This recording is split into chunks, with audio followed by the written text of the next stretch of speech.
Welcome back to another edition of the Jerid and Brian Show. I'm Jerid, I'm Brian. and this is the third episode, the trifecta, the triplet, Three. the tripod. Trace. 3 is a very important number to me, It's a big one. but we're not going to talk about it You did. just yet. You already have. This I would think- be the perfect episode to talk about it, but I'm not. We're going to do something else with it. We're going to do something else. We're thinking In that the we should talk 33rd about something episode. else. Or the 333rd, because then that's three Threes. times, dude. But this one is it's a little bit separate. We're going to talk about millennials and they're Yeah. going broke. That's what we're reading. That's what we're seeing. One of my other favorite topics. It's while we're involved. I mean, Yeah. are we millennials? I want to say I think that we are because we went from the I transition. think by definition, and I know that it's very easy to see my passcode. I noticed that from watching the last one. So I changed it, guys, just so you know. It's not the same for all you people that think you know Well, my then passcode now. How would they get your phone? Have my phone? How would they have the phone, whether they have the password or Do not? you actually need my phone in your hands to access the information on my phone in your hands? It makes it more difficult. Millennials know. Well, I don't know. did we tie it back into millennials? I just tried. I think it did. But it doesn't matter what they know, because word on the street is they're broke. They're so broke. I mean, It ain't if about they what had the you money, know. could It's they about how much afford the money you software have. to get on your shit. Or you could probably just boot it for free, right? Or whatever you do these days. I don't know. I'm just looking up the definition because I'm curious. Am I a millennial? I think the way I've always considered it is if you went from the last millennium into this one. But it could be a new definition now if you're born in the new one. But doesn't that make everyone a millennial for the rest of the shit? We're millennials because we were born between 1981 and 1996. But then there's post millennials. I didn't know that because they don't say post millennials. They just say millennials now. They're grouping us. We've been grouped. But like, okay, if you were born in 1996 as opposed to 1997, how different is that? Not very. You know what I'm Especially saying? on the grand scheme of things. I would Be- say it's just about the same. Because before us, there was Generation X, Right. and that's 1965 to 1980. No shit. Why is that generation? This is a whole nother episode because before that, this is the last one. Baby boomers? Baby boomers. Yep. Yeah. 1946 to 1964. Is there So- no before that? I mean, since you got the phone out. You know, I don't know because Okay. that's all this is giving me right now. But it's interesting because I get why it's baby boomers because after the war, people were having a lot of babies. It was booming. I think Generation X because this was a time why things were there was way different back then, and this was the first time that kids were like anarchists in their own right for being different from how they were raised. Maybe. Yeah, that makes sense. I mean, because they were a little bit more doing their own thing as opposed to what their pops told them and so forth. Okay, so I'm looking into it a little bit more, A lot I've noticed. and these are 5 effective ways to communicate with millennials. I do want to hear it. Partake in mobile communication. Sure. Millennials love their phones. Right? And this is all from lifehack.org. I don't want to plagiarize anybody here, okay? Link in the description if I remember. Create a community. Millennials like to feel as if they're partaking in something special. Like this? Yeah, this is for you guys. Holy shit. If you were born between 1996 and 2019, it's for you. Leverage the power Or anything else. I don't know. of social media. So what is that? Leverage the power of social media. Like what we're doing. You know, I guess if you do this and you get enough hits or whatever, if you have enough friends, that builds your influence like a Instagram whore or something. Demonstrate you understand their values. Demonstrate. Okay. And number 5, not least, but last, Sure. don't be so serious. So essentially what I'm gathering here is millennials, you can't be too serious with them. So you're call, repeating that one. You call That them wasn't fair. and have a somewhat not so serious conversation. And I'm guessing you talk about social media. So it's like, oh, On hey, social hey, media? Brian, what's up, dude? So I'm not so serious. And then I'm like, Sure. hey, bro, I'm on my cell phone right now. You know, like you're on your cell phone. And then I'm talking about something I saw on Facebook. And then I'm saying, and it means a lot to me to be vegan. What if you just went onto Facebook and made a post like I'm on Facebook and then said LOL? But not in Would a that be serious manner. Well, the LOL. I'm Does very- that. That's everything. I'm right? very non-seriously on Facebook right now texting from my iPhone right now in a not so serious manner. I'm posting to Facebook Okay. about how straws should be banned. So what I've done effectively, I've partaken in mobile communication. I've created a community. Sure. I don't know how. I've leveraged the power of social media. I feel like I'm gonna break this up because it's we with the straws thing. Have you tried using a paper straw? It's a nightmare, dude. It's super garbage. Okay. They're This is not going to make the millennials happy, though. Like, we're not demonstrating that we share their values. Dude, fuck that. I use them. Okay. So we're gonna get comments on it, but I do use them. But they're just, dude, they fucking suck, and then they fall apart. We could work on it. We could work on it. And I didn't read it, but I saw something earlier that paper straws are a scam. How's How the that? fuck are they? Maybe it's just the word scam, I think, is like a hot word to use. Maybe it's YouTube. There's some sort of adhesive or plastic in it or something that binds it. The glue could be maybe just as bad. I don't know. Maybe. I don't even. I think it's just more or less like people talking about what you don't like about it. And the word scam is just like a hot ticket. It's a yeah. So it's like, hey, man, the government scammed me. It's like, I don't know. It makes it feel a little bit more Well, this severe. is our first go. You know, Yeah. the paper straw thing. You know, got to play the first song. Got to play the first song on the record. So this was the first song. Didn't do too great, but we'll see what happens on the sophomore record. You know what I mean? Yeah. I mean, on the second track. Sophomore record. No, because I feel like the first track, the whole record is going to be on par with the theme. It's not going to be that great, but at least we're trying. Yeah. And then the second record, the sophomore record, we're going to progress. Like this is like a Beatles thing. It starts with this and ends up with that. It's like a Nirvana. We could keep going with different bands. Radiohead. Dude, I love Radiohead. I got super into Tool recently. I never liked Tool that much. Do you? I'm not into Tool. They're very talented. I've always said that. They're very talented. I just never bought a record. They don't turn me on. But they're very talented. They're good with what I don't think they care if the millennials like them, though.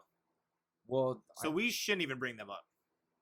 We're talking about broke millennials. Broke millennials, they don't know what Tool is. They can't afford to buy a Tool CD. But they can just go on YouTube. It doesn't even matter anymore. You know? So do they deserve to be broke? Because they don't respect other people's work enough to pay for it? Nobody deserves to be broke. But I guess you get what you put in. I think people do deserve to be broke. But also you get what you put in. Maybe that's why you feel they deserve that. How about this? If I go into a restaurant, right, and I'm acting like an asshole to everybody, I'm disrespecting the chefs and all this, do I deserve not to get fed? Yeah. Well, then they deserve to be broke. If you expect to take everybody's work for free, everything at your fingertips, you put into it. That's you putting that into it. You went into this restaurant and you were a dick, and they didn't serve you. Do you think it's a dick when people download something for free illegally that they should have paid for or that they could have paid for? I think that time is gone. It used to be where I strongly agreed with that, and we both do music, so this should even be a sensitive issue. But I mean, I want to get paid for it, but at a certain point, it's just going to get pirated in one degree or another. Which I think is flattering. It's very flattering. Well, music now, you make your money on merch, which has always been the deal, but now it's strictly just through shows. Really, your records don't make you money, and that used to be the game. So let me ask you a question. Let's say you put out a t-shirt, a merch shirt. Okay. With you on it, sure. Whatever. I'm putting a shirt with my face on it? Is that what you're saying? If it helps. With me on it?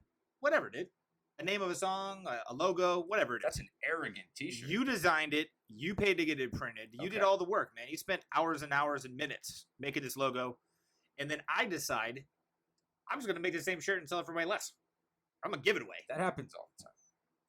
Well, I mean, that's kind of the same thing, though, right? That feels a lot more illegal than uploading a song or downloading a song. Well, I don't know. Why isn't the digital space respected like the material space? I don't know. That's a question for the millennials, not for us. I don't know. Maybe. I was looking at you when I said it, thinking of them when I said it. I was here. Why are they broke, though? I don't know. Well, it's geared that way. Everything's ballooning, the economy, all that jazz. It really has to do with the politics. And then I think when people are so distracted, they don't notice that. Yeah. It's easier to be distracted now. So, like, but generally, any any monetary system is going to balloon. Like an interesting example, they made a fake currency called the greenbacks to fund shit. I forget which war. See, I'm out of touch on some of this stuff, but and I believe it was Ben Franklin. I might be so wrong with all that shit. But anyway, they did invent a fake currency called the greenbacks. They said it was backed by Mexican silver to fund the war, to pay our soldiers to fight.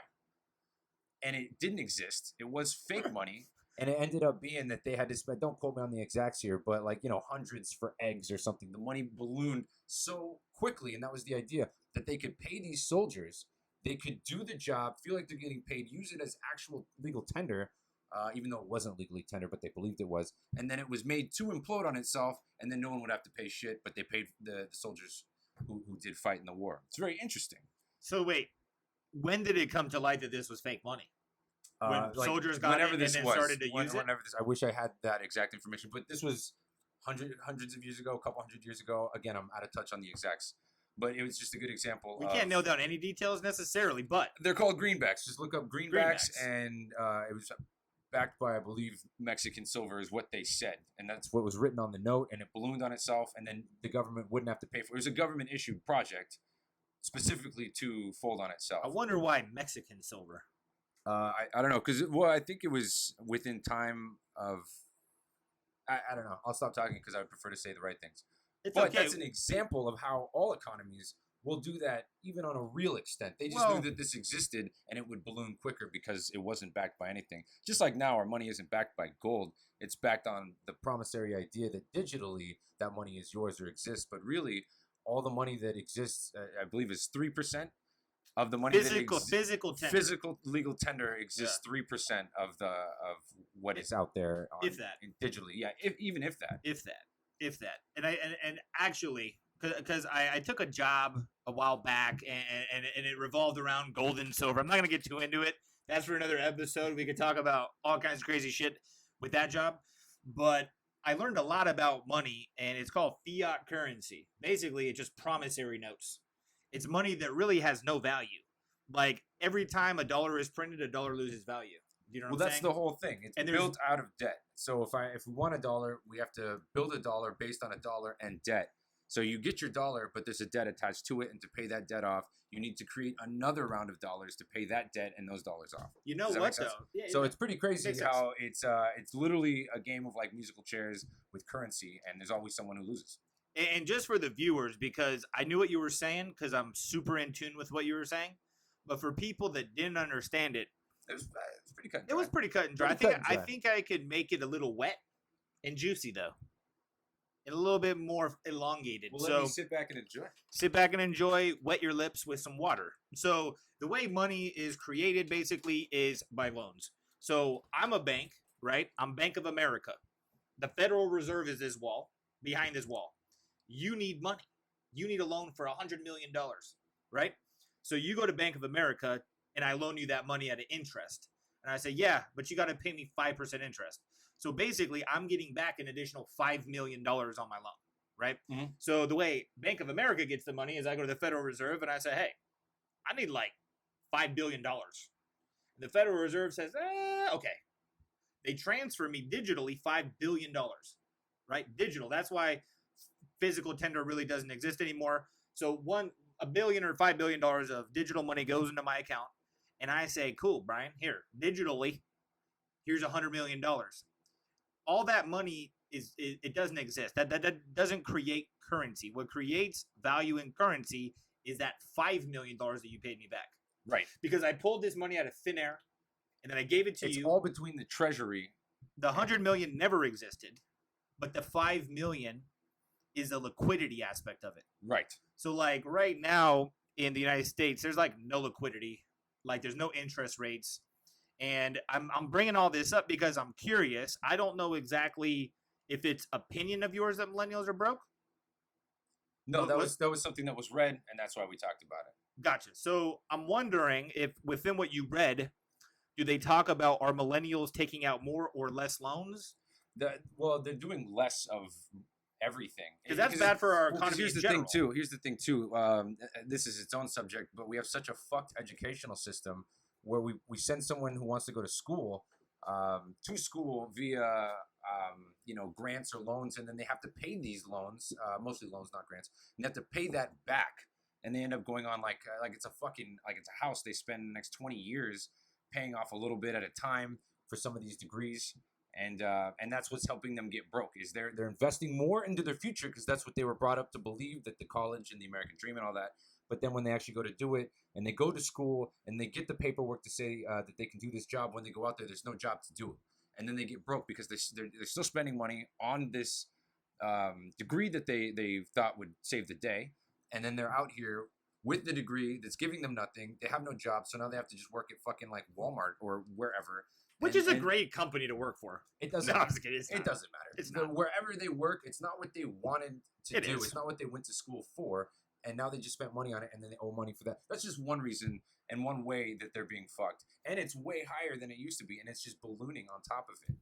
That's actually why companies like to hire college graduates, because they know you're in debt. They're like, dude, you ain't gonna quit. You got to pay every month for $1,000 to pay off college.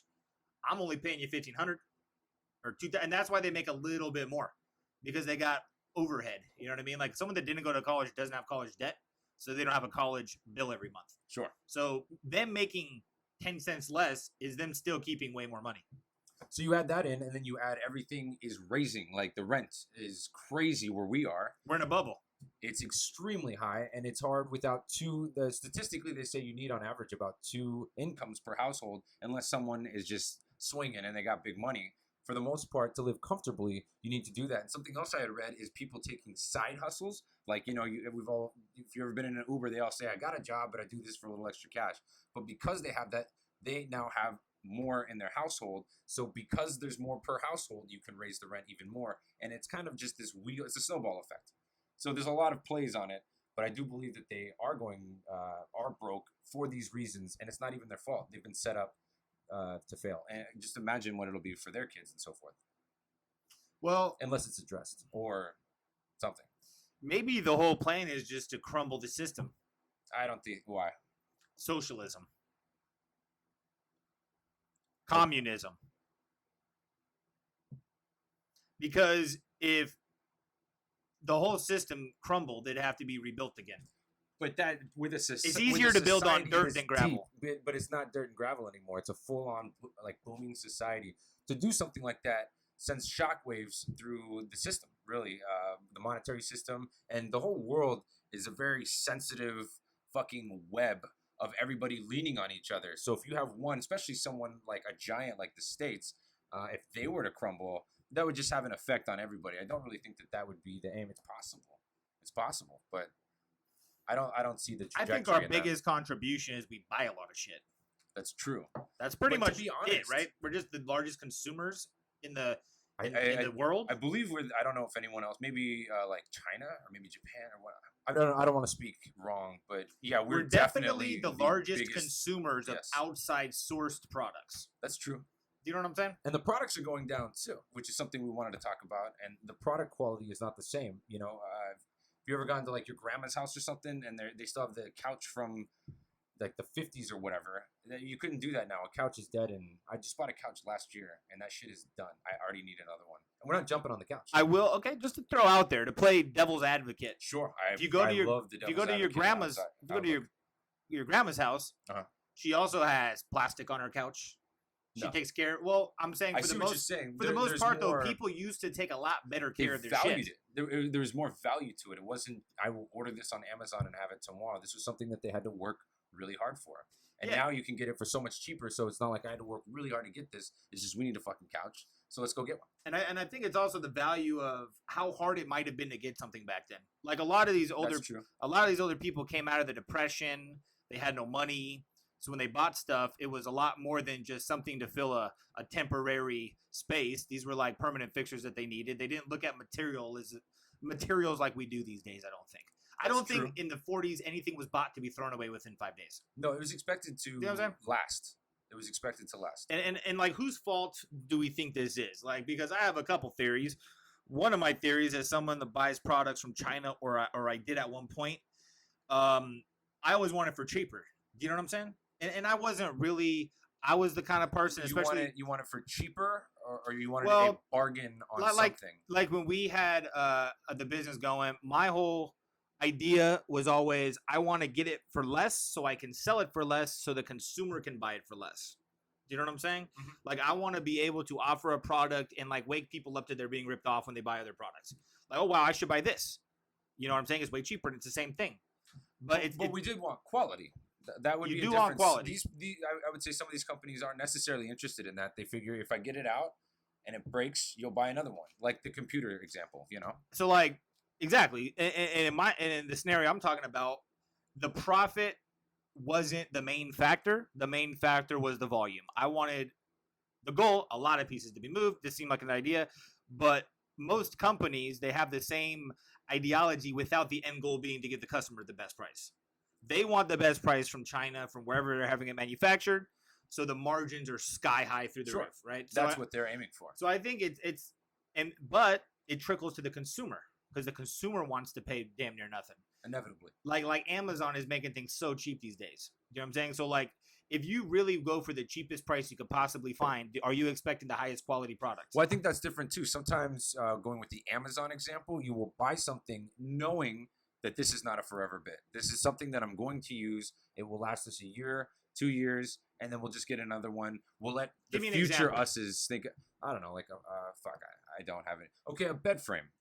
We got a bed frame that we figured we could hang on to this for a handful of years, and we'll get another one that would be better when monetarily you could do something that would you could get something that would last. So for now, it's a bridge or a band-aid to have the thing before you can actually get the thing you want. Is that a good example? Is this a real story? Yes. So I got a bed frame and I love the How thing. long and have you it's had great. it? Well, we've had it a year and nothing's wrong with it. It'll last a few more years, but that's not the bed frame that's going to be with us forever. That wasn't the idea. The idea was let's have this for a while. We won't have to spend tons of money on it and it'll be fine. that's a pretty good example. It's fair. It's a hard example to do too much with. I guess the only thing I would ask, What's another one? What's something that it wouldn't work with? I guess nowadays phones. Even TVs are cheap. Well, phones. I Man, was they gonna say fuck you on them. TVs. They fuck you with the cell phones, man. That's its own podcast. Yeah, so But like even TVs, computers, I don't know, a couch, a table, cookingware. I mean, art supplies. My wife and I like to paint. And these things we know when we're getting them, they will last, but we don't know for how long. But we know that this isn't something we're buying to keep forever. Whereas I think there was more value in sight when purchasing something back in the day. They were like, this is the fucking couch. This is going to be our couch. And if something happened to it, they would replace it. But they weren't thinking in that in terms of longevity. because in all reality, if you think about it, why would you need to buy a new couch? If it breaks, How do you break a couch? I don't know. Okay, let's say a leg breaks off. You're telling me buy a new couch? No, A you fix it. spring breaks. I would say Because it's a couch is like segmented pieces. Like the whole thing breaking at once doesn't okay. seem I logical. bought a couch years ago, and for the same reason, I knew I would have it for a while, and from there on, whatever. So, not jumping on it, not sitting on it, not plummeting down, just wear and tear on the couch. It started to fucking die. It just didn't have anything, and I thought about maybe putting something under there to fix it. Plywood. So you think about doing something like this, and then you're like, well, I could just get a new couch. You know, I'll hang on to this for another year or two, however long, and then I'll get another one. In my case, the apartment burned down, and I lost the couch. But if realistically, it would have lasted another year or two, and I would have just gotten another couch, and I wouldn't have been bummed out about it. It did its job for a while for the couple hundred I spent on it, and I think that maybe that could be something that the millennials are doing. Thinking I'll just get another one. It really doesn't matter. They're not going for the longevity. Yeah, I guess my point was a couch feels like it could last forever. Could it? If it's shit? I don't know. Well, if it's shit, no. Okay, so there you go. But we're talking about products being shit now. Them not having the same I guess attributes. I or was built the going same. along the lines of like, are people buying stuff just to keep up with the Joneses, or are they buying things out of necessity? Like, I feel like, Mixed bag. you know what I mean? So we're talking about millennials though being broke right now, and it's because of the debt that they're putting themselves in going to school. I think that's another reason why there's a huge wave of like the anti-college movement, like be an entrepreneur, start your own thing. Well, most big people Right? didn't go to school, or were able to do it circumventing that. Do you think school is important? I think education is important. I think that schools are usually kind of just a monetary trap for people because we're built and we're breeded to believe that that is the thing. You go to school and then you go to college. That we were preached that the whole time, and I disagree. I guess I think that education and being informed is very important, but the curriculum at these schools is just meant to make another contributor to society. I'm just gonna tell my kids, use school as like a networking opportunity. You know what I'm saying? I wouldn't From think kindergarten. I wouldn't think that you're Since wrong then. with that. I actually think that that's what college It's like, is. hey, It's a who lot are of these people? networking. Who are their parents? What do they do? Where do they live? You know what I'm saying? I was never into the college scene, but I do know that people who went and had frats or sororities. I always asked, aside from the partying and the good time with that, what's the deal? And they would say, well, really, the networking. These people, when you leave, they end up becoming people, and they hire within them. It's a group. They're LinkedIn. They're LinkedIn. That's how they thought of that website name. They're LinkedIn. So they're broke because they're in debt. Money is not worth what it used to be. The dollar is losing value because we're printing up so much of it. We're making so much digital money happen. You said millennials are not taking loans? We don't know. I don't know if I said that.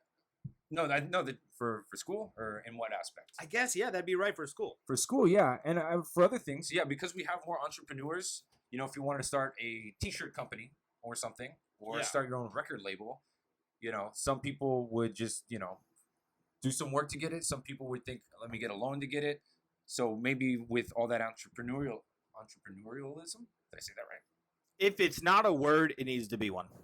For folks who are entrepreneurs, I feel like they can, it's a flip coin on that, take a loan out, or some would just work to get the money they need and just build from there.